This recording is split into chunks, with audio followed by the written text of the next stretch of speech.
Alô, alô. Está saindo? Está apertado? Está saindo? Tudo bem? Bom dia, amada e preciosa igreja.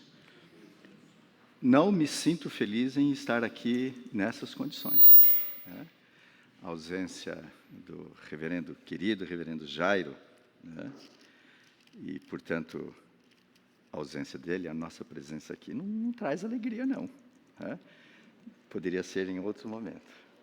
Mas, em tudo, devemos agradecer. Reverendo Jairo precisa descansar, né, na sua recuperação física.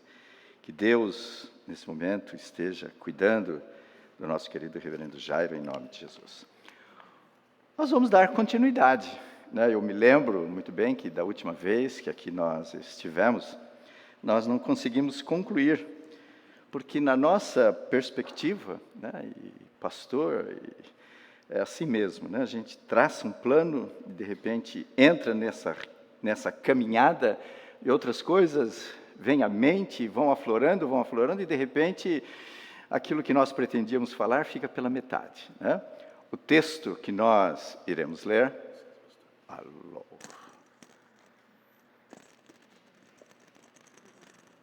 Agora vai. Eita, pronto. Agora vai, Jairo? Agora vai. Muito obrigado, Jairo. O nosso texto encontra-se na carta de Paulo aos Filipenses, capítulo 1, versículos 12 e 13, e ele diz de uma maneira muito clara à comunidade de Filipos: e quero, irmãos, que saibais que as coisas que me aconteceram têm antes contribuído para o progresso do Evangelho, de modo que se tem tornado manifesto a toda a guarda pretoriana e a todos os demais, que é por Cristo que estou em prisões. Que é por Cristo que estou em prisões. Amém. É difícil, conforme nós falamos a princípio, entendermos como o Cristo que veio nos libertar também permite que nós passemos pela experiência, no caso aqui de Paulo, pela prisão. Como é que o Senhor, que prometeu a nós liberdade plena, permite que em determinadas circunstâncias algo aparentemente difícil ocorra para a nossa vida? E, portanto, Paulo tem segredos muito especiais que nós gostaríamos de continuar falando com a comunidade aqui para aprendermos. Esse é o objetivo, acima de tudo, da palavra de Deus. E quando nós olhamos para esse texto, nós vamos perceber que a comunidade de Filipos encontrava-se em crise. Que Deus é esse que eu sirvo? Que Deus é este que nos promete tantas coisas e repentinamente permite que o nosso grande líder, Paulo, né, o nosso líder humano agora, que está pregando o Evangelho em toda a Europa, permaneça preso. E Paulo, então, vem com uma palavra grandiosíssima e poderosa: irmãos, atentem-se para aquilo que eu estou falando. As minhas prisões, a minha cadeia tem contribuído de uma maneira extraordinária. Eu quero acreditar que quando a comunidade de Filipos recebeu essa carta, o coração de todos aqueles se voltaram com muita alegria e entenderam de fato o propósito de Deus. E é isso que nós também temos que entender. Vivemos dias difíceis, complicados, vivemos dias terríveis, aonde aparentemente o nosso olhar, quando lançado adiante, não vê perspectivas tão positivas. E, portanto, existem segredos, sim, para experimentarmos estes tempos de uma maneira em que o nome do Senhor Jesus continue sendo glorificado. A questão não é, ou não são as crises, porque elas vão existir. Hoje, já existiram no passado e continuarão a existir no nosso dia de amanhã. Não são as crises, portanto, mas sim como olhamos para as mesmas e o que faremos, acima de tudo, com aquilo que está nos aguardando. Paulo soube lidar de uma maneira extraordinária. Portanto, Paulo sabia, de uma maneira muito clara, fazer uma leitura positiva daquilo que aparentemente era negativo aos olhos humanos. Você tem feito essa leitura correta? Ou, de fato, aquilo que está presente, né, na nossa existência humana e que se chama crise, tem te derrotado?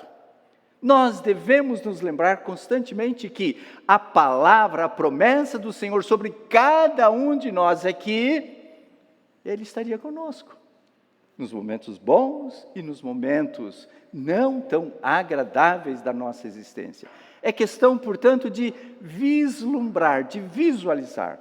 E quantas vezes nos dias de hoje nós temos ouvido palavras que muitas vezes nos aterrorizam, se nós formos nos deixar contaminar por isso que aí fora está.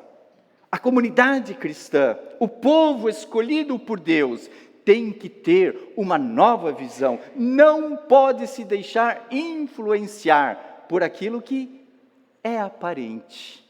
Aquilo que é aparente, volto a repetir, porque todas as coisas, segundo a palavra de Deus, cooperam, nos ajudam, de uma forma ou de outra, a entendermos o propósito de Deus.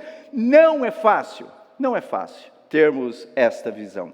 Portanto, nós falamos para os irmãos naquele último domingo que Paulo sabia fazer uma leitura muito positiva, sabia enxergar o propósito de Deus.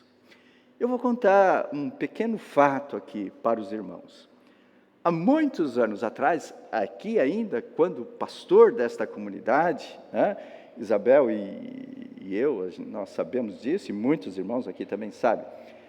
Eu estava, a pedido de um presbítero querido aqui nosso, continua sendo amigo nosso ainda, o presbítero Burani, a tentar ir lá para Sorocaba. Ele queria me levar lá para Sorocaba, né? E eu falei, vamos, né? Estávamos nos desligando, praticamente aqui da Bela Vista, estava tudo já acertando tudo. E não deu certo lá. E eu já tinha aberto mão aqui, o reverendo Paulo César, que seria o pastor aqui. Eu não entendi a princípio, não compreendi mesmo qual era o propósito de Deus. Havia realmente promessas naquele local de uma prosperidade humana tranquila. E eu experimentei exatamente naquele momento de angústia, de dor, de desespero, né? Porque não queria, óbvio, trazer prejuízo para a comunidade, nem para ninguém. Eu falei, Senhor, qual é a tua vontade? Qual é o teu propósito? E eu fui entender o propósito de Deus uma semana depois. Sabe qual foi, Zé? O César me chamou para trabalhar nele. Uma semana. Se eu estivesse ido para lá, se tivesse tudo certinho, tudo bonitinho, não estaria onde hoje eu estou, me realizando como ser humano, como profissional da área da educação. Se eu me desesperasse, se eu entrasse em crise, se eu achasse que Deus havia me abandonado, não teria experimentado este algo gostoso e tremendo que é olharmos para todas as circunstâncias e aprendermos. Deus está conosco todos os dias. É questão de enxergarmos, é questão de sermos humildes, muitas vezes, e aceitarmos. O segundo segredo de Paulo, que ele quer nos ensinar através da sua vida, é que ele sabia dar golpes de bondade em todos aqueles que tentavam prejudicá-lo. E ele nos ensina, lá na carta aos Romanos, no capítulo 12, portanto, querido, se o teu inimigo tiver fome, deixa ele morrer. Se o teu inimigo tiver fome, dá de comer. Certo? É fácil? É fácil dar alimento àquele que tanto nos importuna? Às vezes dá vontade de dar um peteleco na orelha, né? Mas a palavra de Deus recomenda que, né, nós o alimentemos. E não estamos falando apenas de alimento físico, estamos falando aqui de alimento espiritual, de palavras de bondade, de palavras de amor. Quantas vezes em nossas comunidades, no nosso mundo, aí nós temos exatamente visto que isso não é uma realidade. Aos inimigos, a lei. Aos inimigos, o pior. Aos amigos, né, a bondade e a misericórdia. E Paulo inverte por completo tudo isso aqui. Tem uma pequena história que, óbvio, provavelmente todos vocês já ouviram, mas que eu gostaria de relatar, porque pode ser que alguém aqui ainda não tenha ouvido. É uma história, é uma ficção. Existia em um determinado lugar duas pessoas, duas mulheres, que uma odiava a outra, tá certo? E essa que odiava em um determinado momento, desejando mostrar o seu rancor, né, a sua vida terrível na visão que ela tinha da outra, pede que uma de suas empregadas vá lá, colete um monte de esterco e leve para esta quem ela odiava, né? E esta vai então e entrega esse cesto de estrume para aquela mulher. Aquela mulher olha e, óbvio, toma uma atitude, pede para uma de suas empregadas também ir até o seu jardim e colher as melhores rosas, as melhores flores, as flores mais bonitas, e envia para aquela mulher. E ela escreve um bilhete.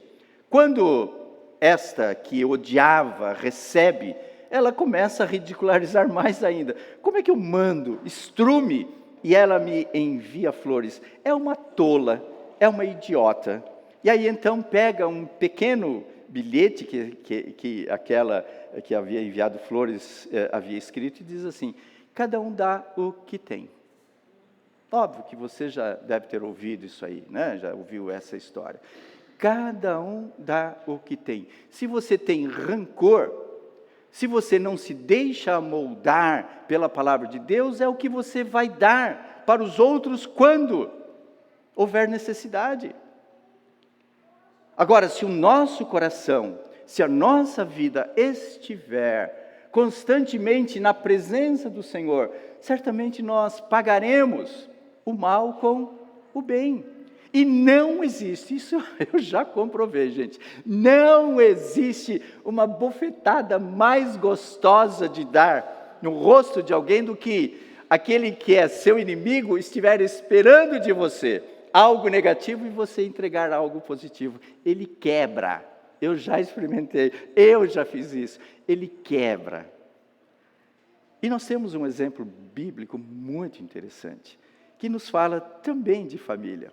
Quando nós olhamos para a vida do jovem José, nós vamos perceber que ele tinha tudo, aparentemente, para retribuir aos seus irmãos o pior.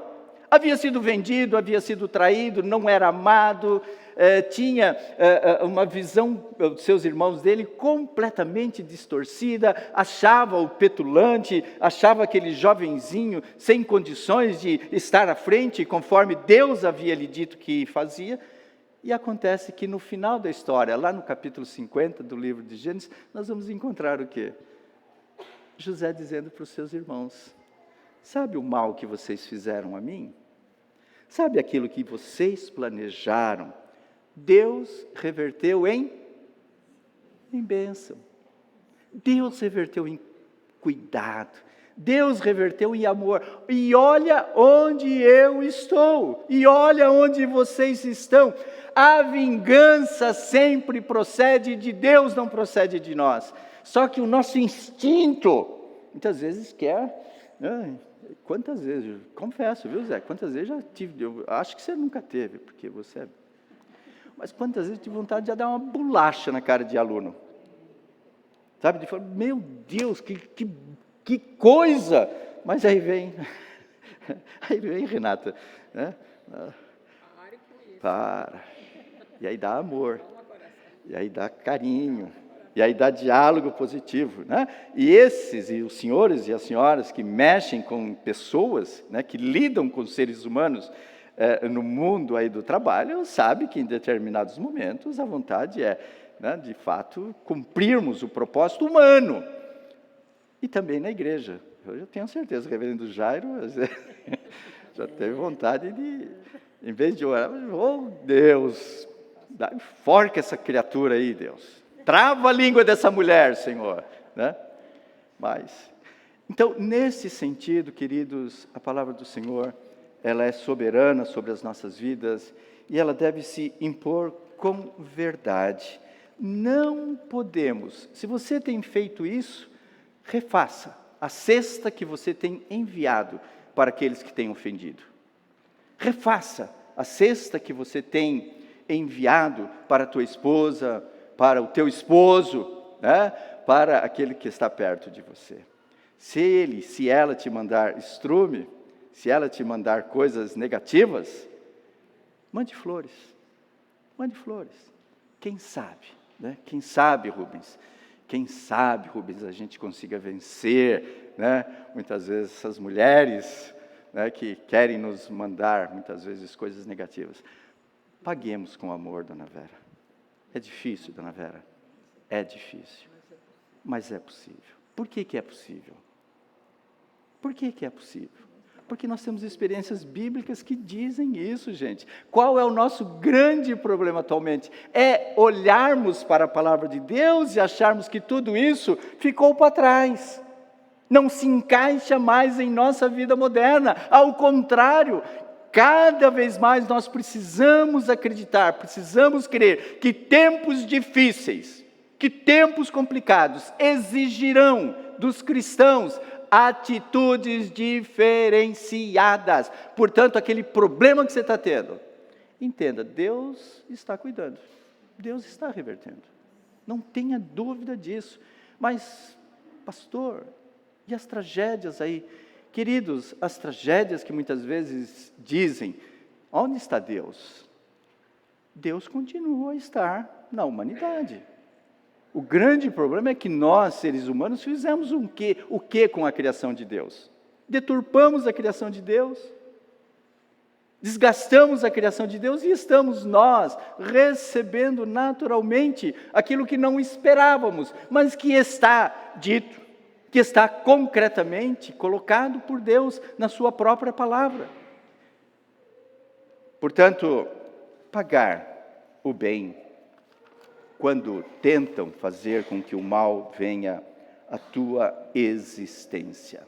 O terceiro grande momento que eu gostaria de colocar para os irmãos é que Paulo aprendeu a viver. A vida é um aprendizado.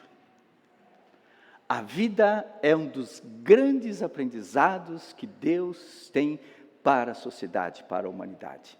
Só que nós estamos nos distraindo. Zé Célio não é mais professor. Professor é sempre professor. A Carol é professora. É professora, né, Carol? Está dando aula.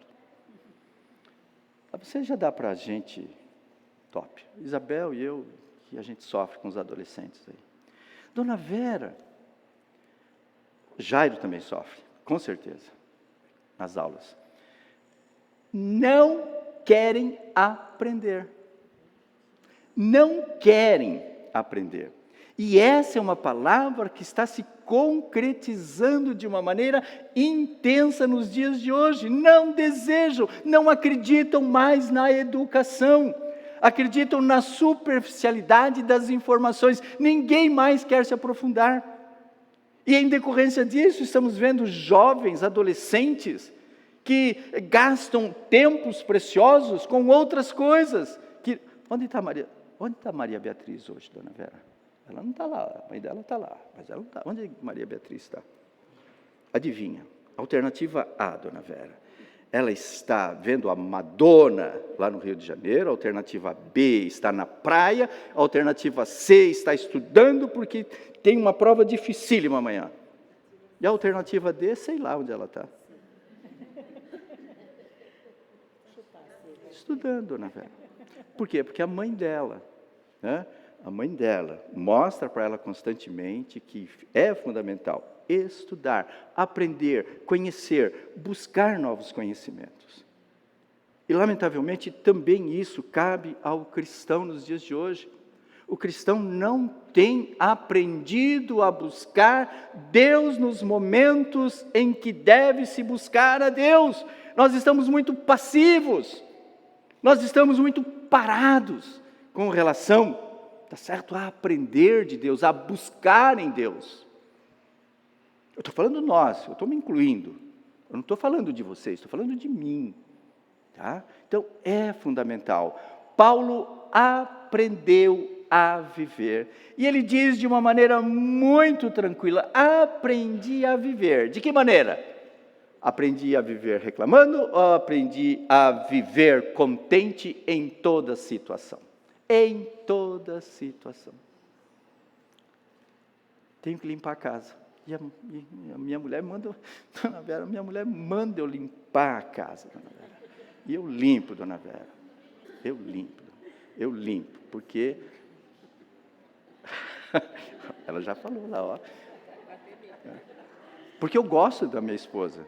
Porque eu amo minha família, amo minha esposa. E, portanto, a gente obedece. Ih, o negócio vai ferver hoje, Zé. Falei que não devia ter falado, Zé. Mas é assim, aprender a viver de todas as formas. Quando eu faço, às vezes é difícil fazer, mas eu faço com alegria. Temos que fazer com satisfação, com prazer. Ir à igreja não pode ser um peso. Falar de Jesus Cristo não pode ser algo angustiante. Quando foi a última vez que você falou para Jesus Cristo para aqueles que não são da igreja? Sexta-feira? Tem que ser. A cada dia, Deus nos dá oportunidade de aprendermos a falar do amor dele para aqueles que precisam. E nunca, em momento nenhum, Valquíria, dos tempos em que nós estamos vivendo, nunca nós temos tantas possibilidades de falarmos do amor de Deus, do amor de Jesus Cristo para jovens, principalmente no mundo educacional. Desespero, angústia, frustrações, permitem que portas sejam abertas para nós falarmos de Jesus. E nós, muitas vezes, não trabalham. Agora lá na Cobase, vai ter oportunidade. Você falava lá de Jesus na Americana, agora você vai falar na Cobase de Jesus. Sim, gente, vamos falar assim, né? Então, nesse sentido, aprendeu a viver. Existem cristãos que, por banalidade, estragam o dia um do outro. Marido que... E eu estrago muito o dia da Isabel, às vezes, né? Não, vou falar... Né? Gente, precisamos, tirando as brincadeiras de lado, precisamos mesmo aprender a viver de uma maneira digna o Evangelho que o Senhor Jesus Cristo deixou para nós como grande herança. Outro passo que Paulo realmente pode nos ensinar, e já estamos terminando, é que Paulo era um homem extremamente otimista. Você é otimista? Você é otimista? Ou você é pessimista? Às vezes eu olho para mim, às vezes eu olho para determinadas circunstâncias e falo, queria ser otimista com relação, por exemplo, ao mundo da educação, queria ser otimista com relação a tantas coisas, mas o aparente não permite. Mas Paulo, se ele conseguiu, ora bolas, se ele conseguiu agradecer a Deus, passando fome, passando frio, não tendo onde repousar muitas vezes, estando na prisão, se ele conseguiu, nós que aqui estamos também podemos conseguir. Viver de uma maneira otimista, de olharmos para as circunstâncias e entendermos que em todas as circunstâncias existe um propósito determinado por Deus e que neste propósito determinado por Deus está anunciarmos a esperança, anunciarmos o amor, anunciarmos a misericórdia do nosso Deus. Todo pessimista é um mensageiro do caos. Todo pessimista é um mensageiro da desgraça, da tragédia. Portanto, isso não cabe, não é uma roupa que cabe na vida do cristão. Porque a nossa vida, a nossa vestimenta é a vestimenta da misericórdia, é a vestimenta da esperança, é a vestimenta da segurança de que em Cristo Jesus somos mais do que vencedores em qualquer circunstância. Portanto, se você estiver passando por alguma crise, estiver passando por algum problema, alguma dificuldade familiar, em casa, saiba, nós podemos fazer diferente, nós podemos ser diferentes. Com a ajuda do Senhor, que assim seja na nossa existência, na nossa família, na nossa igreja, em nome de Jesus. Amém. Amém.